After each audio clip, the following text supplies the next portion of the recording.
Bonjour, donc je vous retrouve aujourd'hui pour une vidéo tuto carte cadeau. Donc pour commencer, je vous présente ce que m'a envoyé Gis dans le cadre d'un échange de tamponnage. Donc je commence par cette magnifique carte. Donc elle a fait un fond magnifique, je pense qu'il est fait avec la Gelly Plate et la Distress, donc elle me confirmera ça. Donc avec elle m'a mis une petite ATC.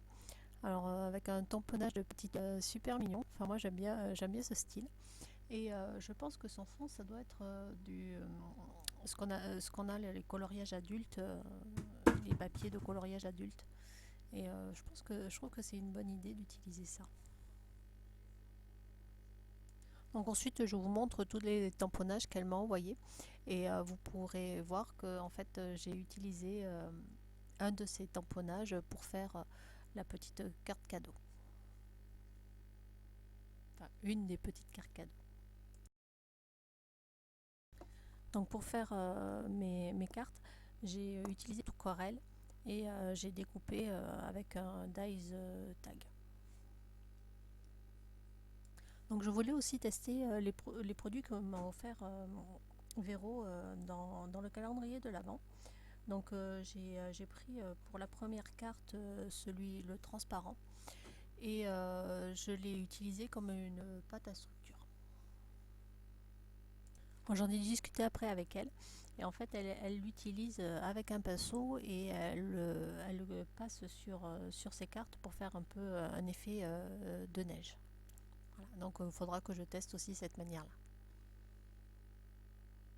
Donc, en fait, ce sont des toutes petites perles transparentes qui sont, je pense, alors ça ressemble un peu à de la colle qui est mélangée justement avec ces toutes petites perles. Alors j'ai essayé de vous montrer, mais enfin ça ressortait pas à la caméra. Alors une fois sec, je trouve le rendu vraiment joli et très intéressant. Et je pense oui qu'on peut l'utiliser de différentes manières. Donc ensuite je fais un fond aquarelle avec les Distress Oxide. Enfin rien de bien compliqué, c'est toujours la même méthode. Donc je vous laisse un petit peu en musique pour la suite.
Alors j'aime beaucoup le résultat final parce qu'en fait on voit aussi les nuances de bleu dans les perles et je trouve que ça rend super joli.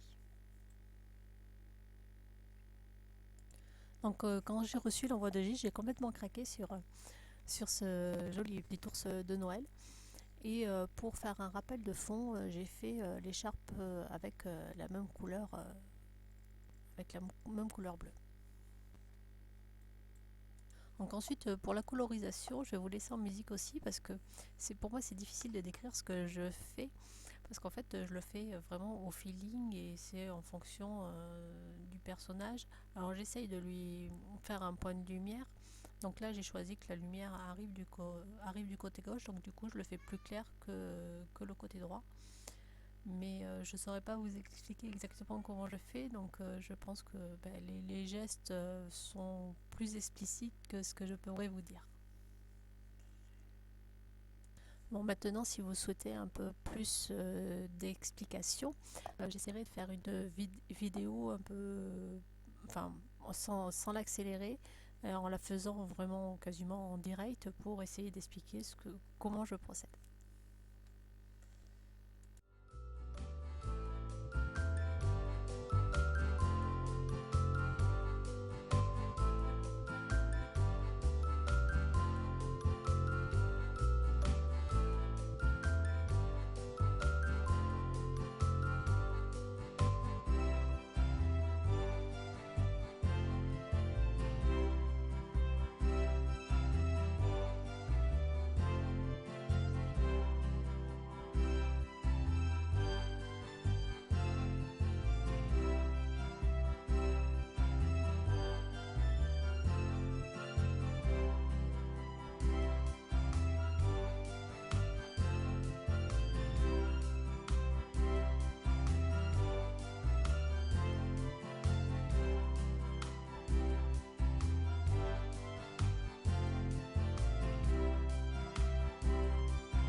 Une fois mon ours colorisé et bien sec, je l'ai découpé et pour faire ma mise en page du tag, j'ai tout simplement tamponné une petite étiquette et découpé dans du papier pailleté morceaux pour faire un genre de bannière. J'avais pas forcément envie de mettre un petit sentiment, mais j'avais envie de mettre un peu de brillance comme c'est les fêtes. Et j'avais envie de paillettes.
Donc, pour habiller l'arrière de mon tag, j'ai découpé avec mon dies une tag, je l'ai redécoupé dans du papier noir. Et j'ai fait aussi une découpe from pour que ça puisse ressortir et écrire le prénom de la personne pour qui sera le cadeau en blanc dessus.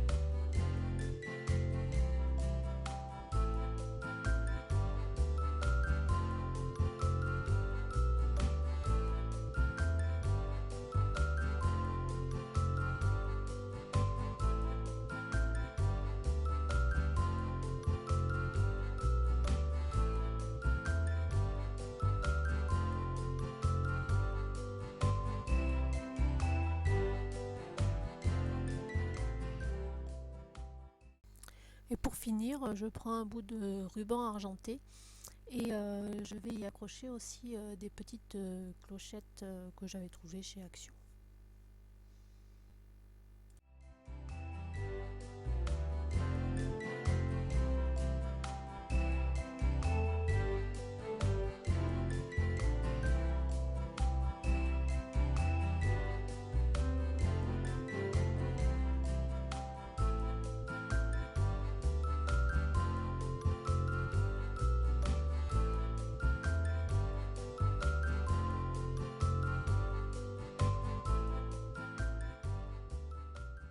Alors pour la deuxième carte cadeau, je vous montre juste que j'ai utilisé en fait le, le même produit mais en bleu. Et j'ai fait par contre avec les brochaux. Donc j'ai juste mis un peu de poudre et vaporisé mon eau pour colorer le tag. Et j'ai fait un petit oiseau. Alors j'ai pas refait une vidéo dessus parce que bon, c'est exactement la même chose que le premier. Pour finaliser, je fais un cadre au feutre noir et je fais quelques petits gris-gris qui apportent une petite touche un peu grunge et puis j'aime bien. Nous arrivons à la fin de cette petite vidéo. Donc comme d'habitude, je vous mets quelques petites photos supplémentaires. Et puis j'espère que cette vidéo vous aura plu. Et puis je vous dis à très bientôt. Bisous.